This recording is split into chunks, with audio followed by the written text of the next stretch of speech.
Terima kasih masih bersama YPB Movie. Kali ini kita akan melanjutkan series Dragon Ball Hakai yang baru saja rilis. Dragon Ball Hakai kali ini berjudul Reruntuhan Jalama, menceritakan kisah Goku Dewa Kehancuran yang sedang menjalani misi ke masa lalu dan Z-Factor lain sibuk berlatih untuk perang besar melawan penyihir jahat. Buat yang belum nonton part sebelumnya, bisa cek link playlist di deskripsi video ini ya. Cerita ini dimulai dengan Goku yang menyamar sebagai Turles sedang merayakan kemenangan yang benar-benar terduga yang dia raih melawan seorang Saiyan kelas rendah yang kuat bernama Pir sang penghancur. Kemenangan itu tentu aja tidak terduga bagi penduduk planet Saiyan yang tidak tahu siapa Goku sebenarnya. Tapi itu sama sekali tidak mengejutkan bagi kita atau bagi Goku sendiri. Penduduk planet ini bertepuk tangan dengan takjub atas kemenangan luar biasa Goku. Dan Saiyan aneh yang sebelumnya dianggap remeh dalam turnamen ini sekarang tampaknya telah memenangkan hati penonton. Namun, orang yang benar-benar merasa tidak tenang oleh kemenangan Goku adalah Frieza. Dia bertanya pada Raja Vegeta, menanyakan siapa Saiyan yang baru saja memenangkan pertarungan tersebut.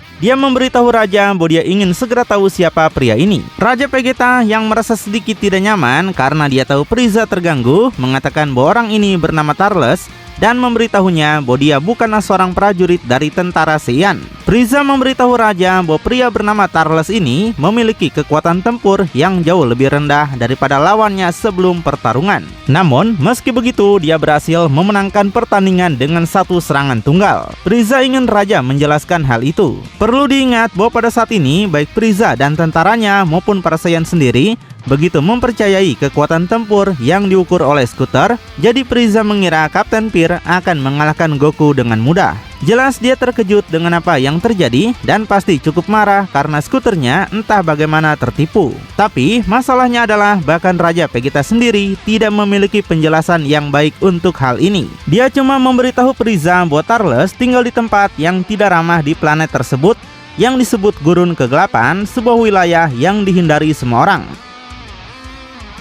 Dan Turles baru saja datang ke peradaban beberapa waktu yang lalu menyebabkan masalah di dekat kastil Raja. Raja Vegeta menambahkan dia diberitahu bahwa Turles menyebabkan banyak masalah bagi para penjaga dengan menggunakan trik aneh yang dia klaim dipelajari dari seorang penyihir di Gurun Kegelapan. Frieza bertanya apakah yang dimaksud Raja Vegeta adalah bahwa pria bernama Turles ini menggunakan semacam trik untuk menipu skuternya. Raja mengonfirmasi bahwa setidaknya itulah teorinya tentang apa yang baru saja terjadi. Tapi Raja Vegeta mencoba memberikan pengalihan untuk menenangkan Frieza. Dia mengatakan bahwa Turles hanyalah seorang Saiyan kelas rendah, prajurit rendahan, jadi tidak ada alasan bagi Frieza untuk begitu menyibukkan pikirannya dengan orang seperti itu. Tapi meskipun Raja Vegeta mengatakan ini, Frieza berkata dia akan tetap mengawasi Goku. Frieza menggambarkan Goku sebagai cacing yang menarik meskipun dia mengatakannya dengan ekspresi yang agak serius, bukan sekedar penghinaan atau hiburan. Frieza benar-benar tampak tidak terganggu oleh apa yang dilakukan Goku. Mengapa Frieza begitu terganggu oleh hal ini?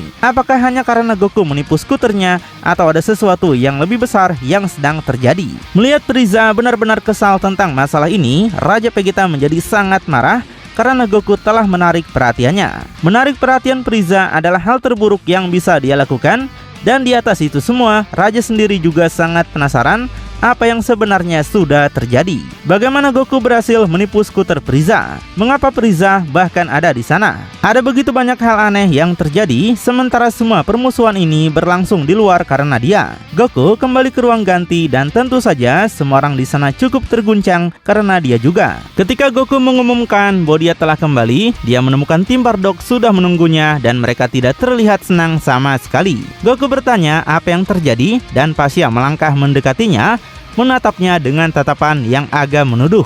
Dia minta Goku untuk berhenti berpura-pura bodoh dan bertanya bagaimana Goku bisa melakukan itu. Suges juga mendekati Goku, menuduhnya dan mengatakan bahwa Kapten Pir adalah salah satu prajurit kelas rendah yang paling kuat di planet ini, sementara Goku hanyalah sekelas mereka. Dan Borgos juga ikut menuduh Goku. Dia akhirnya muncul di belakang Goku tanpa dia sadari dan bertanya pelatihan ajaib macam apa itu dari orang yang bukan siapa-siapa menjadi seseorang yang mampu mengalahkan salah satu prajurit terbaik planet ini dengan hanya satu pukulan. Goku kemudian memberikan alasannya. Dia mengatakan itu bukan hal yang istimewa. Dia hanya memanfaatkan celah yang ditinggalkan Pir dan menyerang dengan segalanya sekaligus. Karena Pir menurunkan kewaspadaannya, segalanya berakhir menjadi lebih mudah, itu saja. Tentu aja kita tahu bahwa bagi Goku mengalahkan siapapun di planet ini adalah hal termudah di dunia. Tapi bahkan jika bukan itu masalahnya, penjelasannya tetap masuk akal karena Pir benar-benar meremehkannya dan meninggalkan celah untuk diserang. Meskipun jauh lebih kuat, Goku juga seorang master seni bela diri yang hebat dan jenius bertarung, jadi dia tahu bagaimana memanfaatkan celah lawan bahkan ketika dia lebih lemah. Tora yang berada agak jauh bersama Bardock akhirnya menerima alasan Goku karena dalam pikirannya tidak mungkin seseorang seperti Turles bisa lebih kuat dari Pir. Tora menatap Bardock dan bertanya apakah dia setuju. Tapi Bardock bahkan tidak merespon. Bardock hanya berdiri di sana menatap serius ke arah Goku. Tampaknya Bardock mulai menyadari beberapa hal memang aneh. Sementara itu, di dimensi paralel di dunia celestial, di Gurun Dison berdiri monumen besar yang disebut Reruntuhan Zalama. Monumen kolosal berbentuk naga besar. Piccolo takjub melihat pemandangan itu, mengatakan bahwa tempat itu sangat indah. Pikkon juga setuju dengan Piccolo. Dia bilang dia merasakan hal yang sama saat pertama kali melihat Reruntuhan Zalama. Bahkan sekarang pun dia masih merasakannya. Pikkon mengumpulkan energi di salah satu tangannya dan menempelkan di perutnya, mungkin untuk menyembuh luka yang diberikan Piccolo padanya. Sementara itu, Piccolo membuat pakaian pemberatnya muncul kembali di tubuhnya dan bertanya apakah tempat ini memiliki hubungan dengan dewa yang menciptakan Super Dragon Ball, karena nama tempat ini adalah Runtuhan Zalama. Pikkon membenarkan bahwa tempat ini memang memiliki hubungan dengan Dewa Agung itu. Piccolo bertanya lagi, ada apa di tempat ini dan apa hubungannya semua ini dengan pelatihannya. Pikkon yang sekarang sudah sembuh total mengajak Piccolo untuk memasuki runtuhan itu. Keduanya kemudian terbang ke dalam Runtuhan Zalama, masuk melalui mulut naga besar tersebut. Dan hanya dari perbedaan ukuran antara mulut naga dan mereka, kita sudah bisa merasakan betapa luasnya struktur ini. Segera setelah mereka melewati mulut, mereka mulai terbang di dalam tubuh naga, dan kita melihat bahwa dalamnya adalah struktur yang dibuat dengan sangat baik, dengan berbagai potongan informasi yang tersebar di dinding, langit-langit, dan juga lantai. Perasaan yang kita dapatkan saat melihat Piccolo dan Pikkon terbang di dalam adalah bahwa mereka terbang melewati gulungan raksasa yang berisi informasi. Piccolo bertanya gambar dan tulisan apa itu yang ada di mana-mana. Dia bilang itu tampak menceritakan banyak kisah yang berbeda. Pikkon mengatakan bahwa Runtuhan Zalama berisikan informasi yang terukir dari semua alam. Di sana, mereka dapat menemukan sejarah bangsa-bangsa tertentu, peristiwa besar yang melibatkan alam semesta, rahasia seputar asal-usul segala sesuatu yang ada, dan banyak hal seperti itu. Kenyataannya adalah bahwa Runtuhan Zalama adalah salah satu sumber pengetahuan terbesar di seluruh keberadaan, surga sejati bagi siapapun yang menganggap diri mereka seorang sarjana. Tentu aja itu dengan asumsi mereka dapat memahami apa yang tertulis di sana, karena itu bukan bahasa yang mudah diakses. Saat mereka lewat, Piccolo melihat sesuatu yang menarik perhatiannya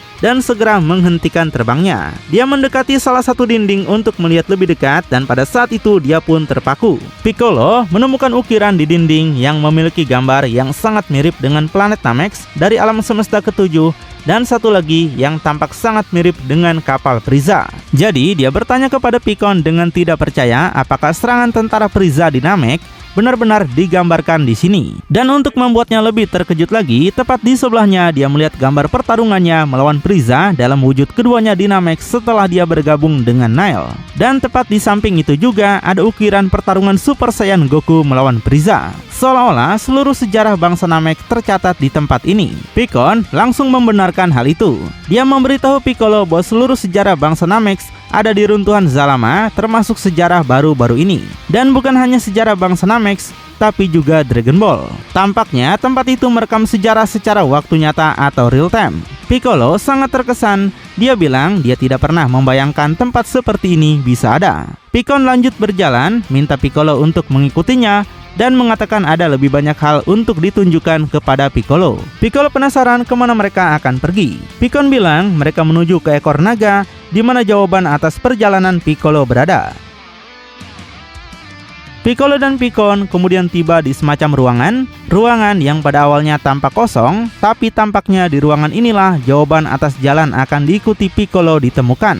Namun untuk cerita part ini hanya sampai di sini saja. Masih banyak hal menarik yang akan terjadi di bab ini dengan penemuan baru tentang Piccolo dan runtuhan Zalama yang sedang dibuat, serta lebih banyak hal yang terjadi di turnamen musim panas planet Vegeta. Apa yang terjadi di ruangan tempat Pikkon membawa Piccolo?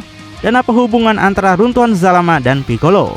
Dan apa yang akan terjadi di planet Vegeta? Apa yang akan terjadi sekarang karena Frieza mengawasi Goku? Dan apakah Bardock benar-benar mulai mencurigai Goku? Kita akan menemukan semua ini di bagian selanjutnya ya. Biasanya ceritanya akan rilis 1 bulan dari sekarang atau lebih cepat 2 minggu dari video ini dirilis. Jadi pantengin terus saja channel YPB Movie, channelnya anime bapak-bapak.